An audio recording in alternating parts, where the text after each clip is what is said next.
guests, Levis Lanny Poffo, Nikolai Volkov, the Iron Sheik, and the Mouth of the South, Jimmy Hart, together with his protege, Terrible Terry Funk. And now, here's your host, Vince McMahon. Thank you. Thank you. Welcome to TNT. And we should have lots of fun, as we always attempt to, at least on TNT. And Alfred, New Year's resolution time for you? Yes. Stay away from girls. Stay away from the ladies. Yes, they told me. Well, our next guest, normally you won't find them around the ladies too often. But our next guest, you'll find them around the squared circle, and whenever you do, you're going to expect a little bit of trouble and all kinds of excitement. Would you please welcome Nikolai Volkov and the Iron Sheik.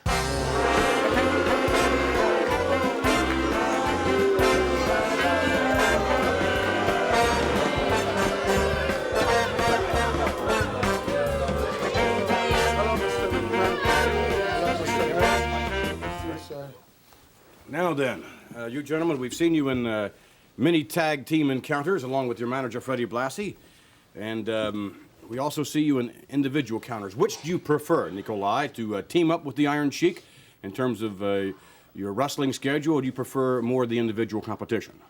Really, I prefer be with Iron Sheik because we proved the whole Americans that we was #1 tag team. We was the champions. We never lost the belt. They were still away from us. And we cannot get match with Greg Valentine and Brutus Beefcake, who have the belts now. You cannot get a match. No, they don't want to sign. They're so scared because to us they are just another 2 Americans who are scared. Mm-hmm. Well, Sheik, what about you? Do you prefer the tag team competition or individual competition? Well, to me, Mr. McMahon, doesn't matter. Every intelligent American know about the Iron Sheik A to the Z. That's because my manager, Mr. Blassie, is not here, because Mr. Blassie is so confident for Nicola and myself, and Mr. Blassie was the first, my manager, make me to become the world heavyweight champion, the biggest wrestling area in America, WWF, which is, you know, better than a lot of intelligent people. I made it. And now, I come the tag team champion with my Russia partner. We made it. That's because Mr. Blassie is so confident. Tell me, Sheik, I don't have to come over there because your body tell the American people a story. Cameraman, zoom it. Now you shut the mouth and look at me. And look at me. Cameraman, zoom it. Look at the neck. That's because, Mr. McMahon, that's because Mr. Blassie is happy and he says, Sheik, sooner or later, you're going to get the belt back again, Nicola and I, especially with that 2 American wrestler, Greg the Valentine and Brutus Beefcake. I'll be looking for him all over. If I could interrupt, please, for just a moment. Please, go ahead. Thank you.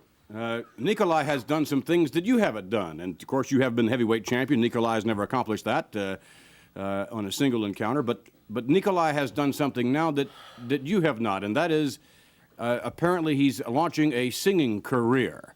How do you feel? Is there any jealousy between, I know Nikolai Volkov attempts to sing Cara Mia. Are you a little jealous of that? Or? Well, I'm not jealous, Mr. McMahon. It's my pleasure to have an intelligent partner. He knows how to read, how to write, plus 7, speaks 7 language, which is not too many American can speak. Yeah. Yes, sir. That's because it's my pleasure to have the strongest partner, plus very good singer, better than Tom Jones, better than Frank Sinatra, better than anybody, or Madonna, or Cyndi Lauper, whatever her name is. There, Alfred, you have the wrestling album, and on the wrestling album, Nikolai, you sing Cara Mia. You say that you have the most popular single cut on the album, and I would think many people would think that Mean Gene does. Why don't we do this?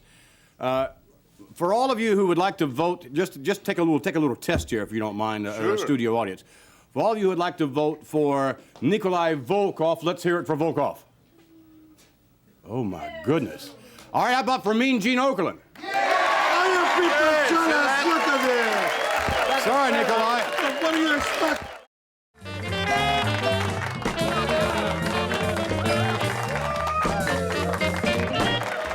All right, back with more TNT, along with the Iron Sheik Nikolai Volkov and Lord Alfred Hayes. And Sheik, that was a pretty popular item, I guess, was it a popular item during Christmas or what? Do you have there in your hand? Mr. McMahon, it was a quarter item, not just Christmas, all year round. In the hottest thing in the market, intelligent American always get the Iron Sheik statue. No Hulk Hogan. Excuse me. You said intelligent American. That's right, because American intelligent athlete, young boy, same as in the Tehran, Iran. Yes, but all they know about the Iron Sheik is a real WWF champion. Any market you go, you cannot find the Iron Sheik because it's sold out. They know the Sheik is the best. the best. How does that sell in Iran? Iran, you cannot find it because all of it is sold out. It's the best, hottest thing in the market. And Nikolai, is that a hot item in Russia? Yes, very hot item in Russia. People buy them lots because they like it. Nikolai Volkov is the best champion Russia ever have. Is that right? That's right. Exactly. Cameraman, zoom to that beautiful, good-looking Russian athlete and Persian athlete. That little, the little one there you have, those are the two larger ones, but on your, you have your thumb there. Where do you have your thumb stuck in the... That was always the Iron Sheik is number one. And you people, you can say that that's true or no. Ask them. What would happen if the Volkov attacked the Iron Sheik? I wonder what would happen there. Well, they will just work out like we do all the time. We go to gym, we work out. I see. We wrestle each other. As you can see. We'll take you now to more than just a workout. As a matter of fact, a tag team matchup in which you two fellows are meeting two contenders in the World Wrestling Federation. Let's join the tape. The manager, the Hollywood Fashion Plate, Classy Fred Blassie. And his tag team combination from Tehran, Iran, weighing 258 pounds, the Iron Sheik. And his partner from the Soviet Union, weighing 313 pounds, Nikolai Volkov. That's an impressive-looking athlete. Ladies and gentlemen, Mr. Volkov requests that you all rise and respect his singing of the Soviet national anthem. Oh, boy. As long as he doesn't sing Cara Mia.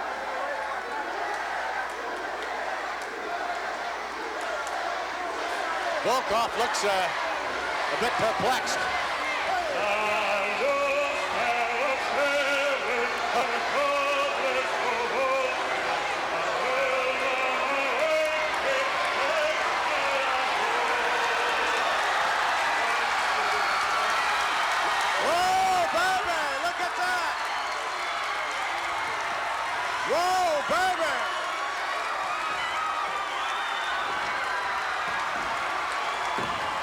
Look, Kirshner coming out with Old Glory.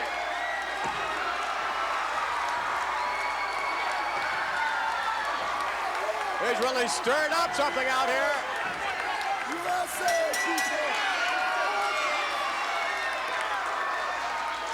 Kirchner, I think, distracted him, got him so upset that Wrestling 2 and Teddy over there, they attacked the Sheik and Volkov, and they did a pretty good number on him, although they're back in the ring and they don't seem too shaken up. Although perhaps a little disoriented. I think Mr. Volkov feels that he was rather rudely interrupted there by Corporal Kirshner. But the people loved it. Right in the middle of singing his national anthem.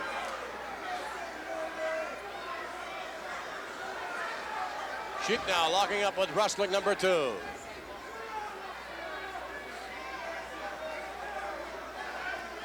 Well-seasoned veteran, Mr. Wrestling number 2. Indeed he is. He's been around, this guy, and he's made quite a reputation of himself throughout Europe and most of the United States. He's quite a wrestler. Be interesting to see what he can do against the likes of the Sheik and Volkov. Forearm thrown to the midsection, but didn't have a whole heck of a lot behind it. Yeah, look at that. No effect at all. Snap him over, and he can't do it. Ripley now into the ring. That takes its toll. Ripley coming in with an elbow. Uh-oh, that's all. Sheik has him up and slams him down to the canvas. Uh-oh, look at this. Oh, my. What a suplex. The Sheik. Getting set now. The camel clutch. Applies it, and watch, he'll dump Ripley's face right down to the canvas. The Iron Sheik, victorious in no time at all.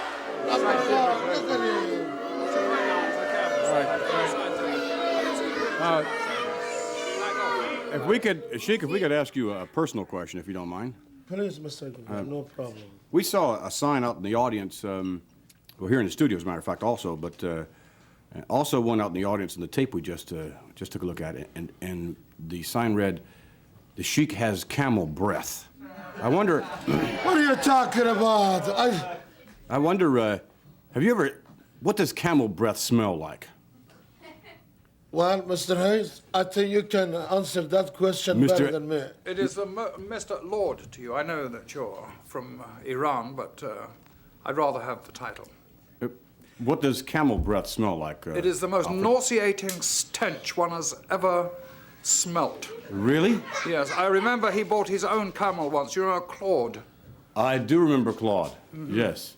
On an earlier TNT show, and that camel, he did several things. Oh, yes, from any number of, yes. Well, I think it smells much better than most Americans people anyway. Okay, fine. Well, with that, we'll be right back.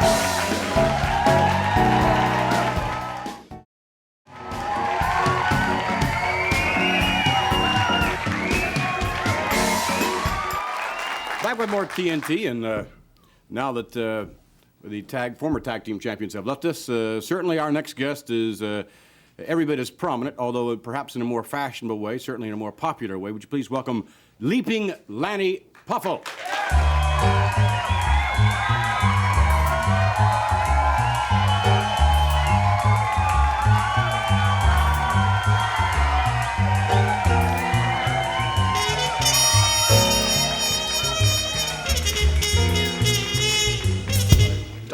Very well. I must say that your wrestling style is most unique, and your style and everything that you do in the World Wrestling Federation is very unique. From as we just saw, those were a sampling of some of your poems. I think you were throwing to some of the fans. Mm-hmm. I like to make sure that all the fans get a souvenir. You can't do it for everybody, but it's like winning a lottery. And I never forget that I was once a wrestling fan myself, and I never stopped being one. And the reason my voice is a little hoarse right now is Hulkamania has me too. Oh, all right, good enough. But you do something that, notwithstanding your talents, which we'll take a look at as far as in the ring is concerned a little later on, you do something that no one else, I don't believe, in the history of professional wrestling does, and that is write and read poetry. And so much of it is most unique, to say the least. Do you have any samplings with you? Oh, yes, I do. In fact, the first one is about the wrestling fans. Okay. The World Wrestling Federation has caused a culture shock in every phase of our society, from classical to rock. In triumphant jubilation, every social class is one, with a single common interest, just to have a little fun. I've seen the rapture in the eyes of fans from every nation. You made us what we are today, World Wrestling Federation. All right. Very good.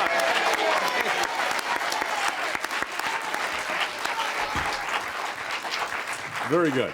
Now, before the broadcast, you and I were chatting a little bit, and you said that you had another poem, and this one was in honor of Lord Alfred Hayes. Before you read that one, and I'm very interested in that one.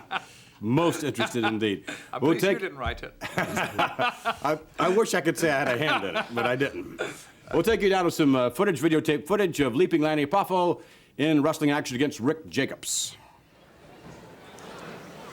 Lanny Poffo, tremendous amateur background in wrestling. Look at this nice half Nelson here.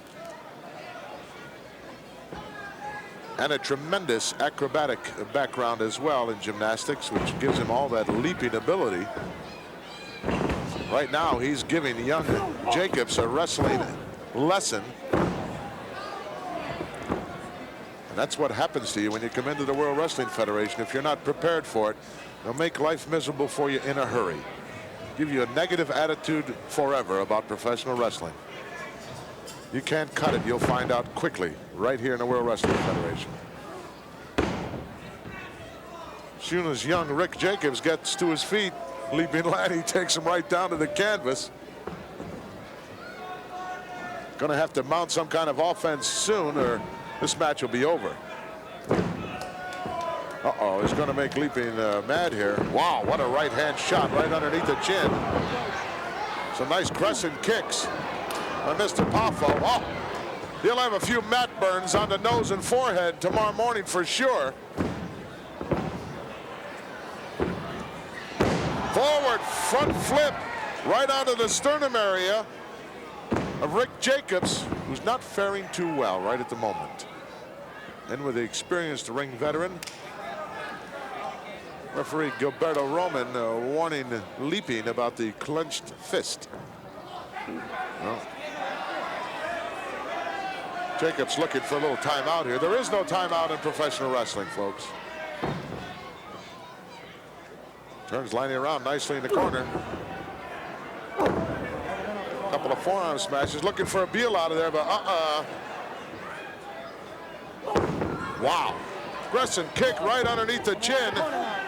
Lanny's starting to unload now with a heavy artillery. Snapmare out of the corner, nicely done.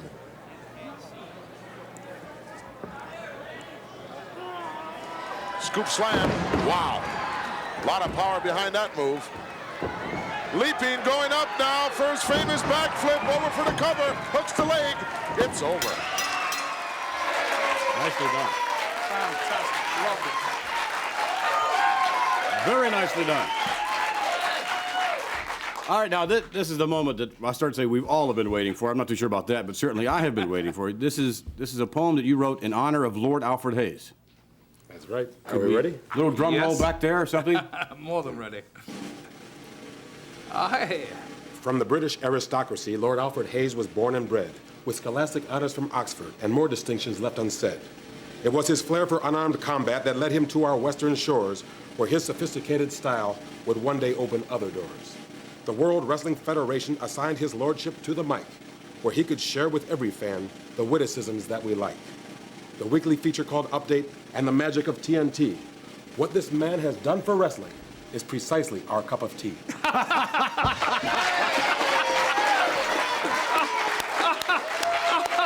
Oh, that's super. Oh, very good. Oh, my goodness. Alfred will have that on his wall, I'm I'll sure. have that done yes. in gold. Done in gold, yes. Alfred, that's quite a tribute. It was. Thank you very much. I'm really flattered by that. We That look is forward, exceptional. Lanny, to following you in your wrestling career in the ring, and also we look forward to you reading poetry just before every match. Best of luck to you. Thank you very much. Continued success. Okay, bye-bye. Good luck. We'll be back as we continue with more TNT.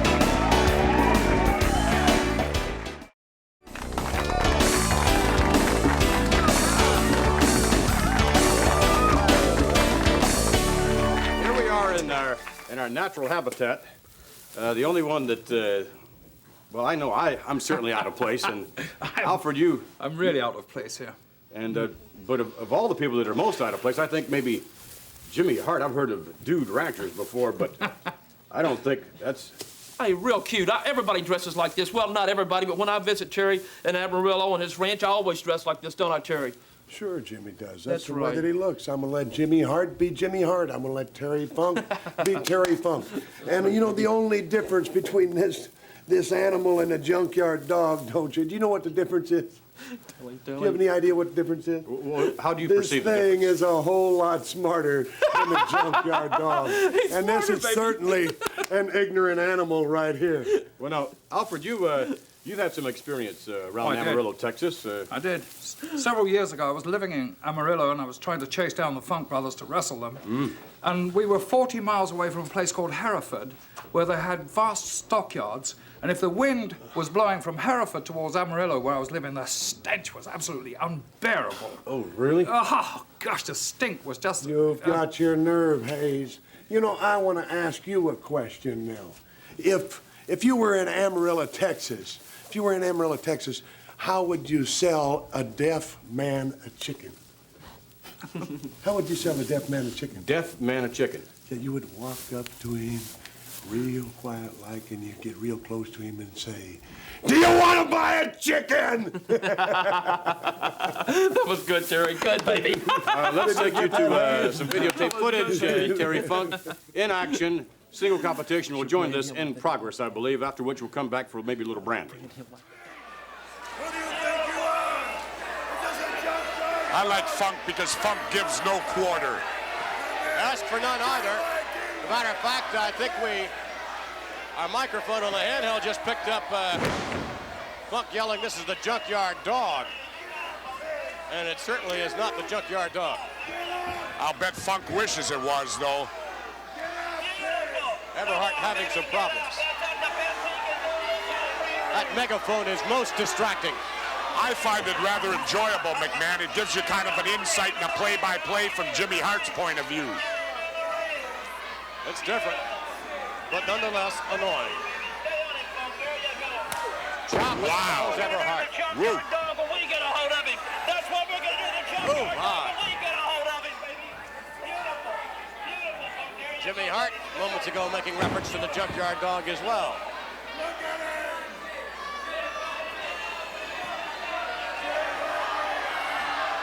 Terry Funk with Everhart and neck breaker. Nicely executed by Mr. Funk. Textbook. Textbook. 1, 2, and he could have had 3. I don't know. Looked like a kick out to me. That looked like a kick out? Well, Funk always had a fair attitude. He probably wants to give the man a chance. I don't think so. I don't believe so.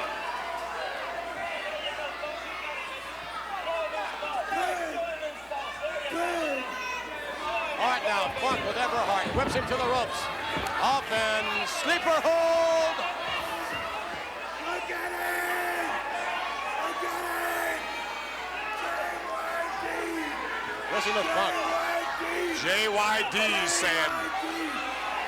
And I'll tell you, McMahon, this could well happen to the JYD if he steps in there with Terry Funk. And here comes my favorite part right here. What's that? The branding. Oh, no. I love this. Oh, no. Look at this. Isn't that great? The mark of the Double Cross Ranch. Look at this. 3, 4, 5 of them. I think he's sending a message to the JYD. The junkyard. Well, it's no doubt you're sending your message all over, Mr. Funk. I wonder, speaking of cattle, how many head of cattle do you have on your ranch? I have about 130 cows, which that goes in and produces a lot of calves every year. If you understand that or not, I'm in basically a calf-cow crop is what I have on a double-cross ranch. Right. And you, have you ever, I guess obviously you have many times branded calves, have you not? Time and time again. You know what you brand a calf for is so if he can get away, gets out of your pasture, you can always look and see which calf is yours, and you can tell. It's a way of marking them. Mm-hmm. Now, whenever I do you can this... mark over a mark, too, can't you? I mean, as in rustling kind of? In rustling cattle, but do you think that I would have take any part in that? Of course not. Simply ask a question. Of course not. Right now, I am branding the entire WWF. I am branding that WWF right over the top of that with a double-cross brand. That's right. Right now, we have Alfred Hayes is out in the audience. Perhaps, Alfred, you can find someone out there who would like to ask Terry Funk or to the mouth of the South, Jimmy Hart, a question or two. Right, well, we have some youngsters here, and I think they all look like aspiring wrestlers to me. So I'll start off with this boy just here. If you'll give us your first name, and would you stand up and come right now? Everybody can see you, okay? Jason. Jason. Jason, what do you think? You can see Terry Funk standing over there. What do you think the outcome of a match would be between him and the champion Hulk Hogan? Hulk Hogan would win. Oh. Well, that was straight to the point.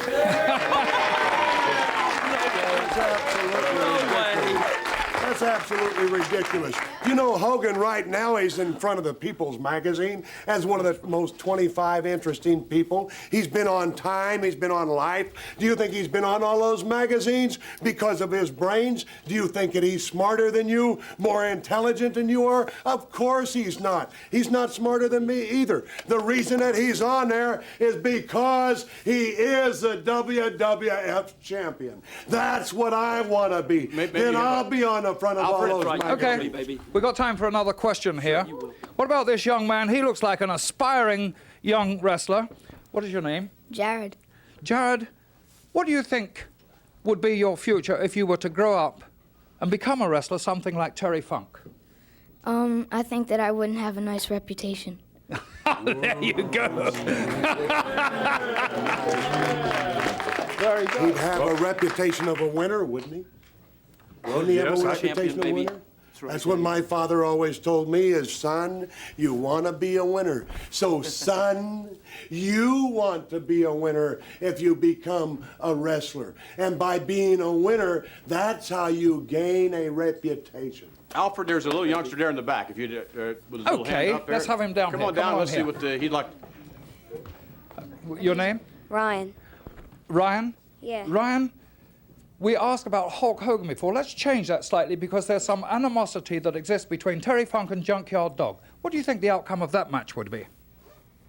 Well, you're such a wimp, you know, because if you hate him so much, if you hate Junkyard Dog so much, why don't you wrestle him, you jerk? Whoa!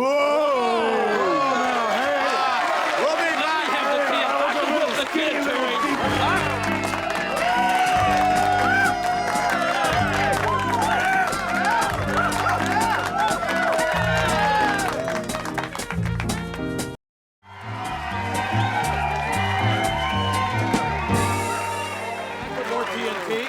That kid's got a lot of nerve. I hope he gets a bad case of acne. That's what I hope. We were discussing earlier on about the use of the branding iron, and not only using it on your ranch to brand your cattle, but we've seen you use it in the ring on numerous occasions. You brought out earlier on, yes, you're branding many opponent in the World Wrestling Federation, but I think one of the most hilarious moments I've ever seen in perhaps World Wrestling Federation history was when that branding iron was not used on one of your opponents, but used on Jimmy Hart. Yes, we have that footage. Hilarious. Let's take you now to that footage. That was the most humiliating. Down. Look, little tug of war here going on. Terry Funk trying to pull Jimmy Hart. Oh my goodness, no! Holy, they pulled his pants right off. This is ridiculous, McMahon. I've never seen such an utter display of horrible sportsmanship in my life. Wait That's a the minute. Junkyard Dog. Wait a minute. They're gonna, look at this. He's gonna brand him. Oh, this is He's terrible. gonna brand him.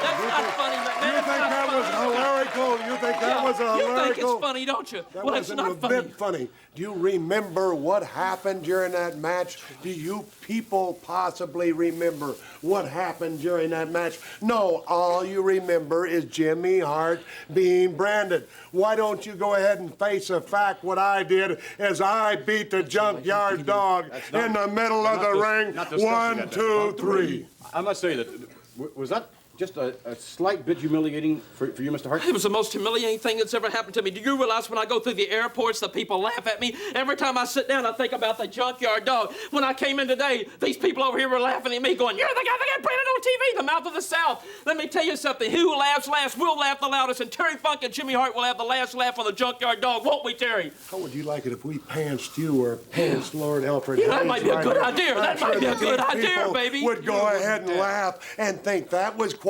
hilarious. He said we wouldn't dare, Terry. He said we wouldn't dare. Would we? We wouldn't dare. We wouldn't dare. What do you wear? A garter belt? He probably does. Well, we saw what you were wearing, as a matter of fact. Those cute little red undies, I think, was exactly the See, phrase. there you go. He's trying to make fun of me on national TV. Why don't you do something about it right now, baby? Time, and we thank you very We're much. always.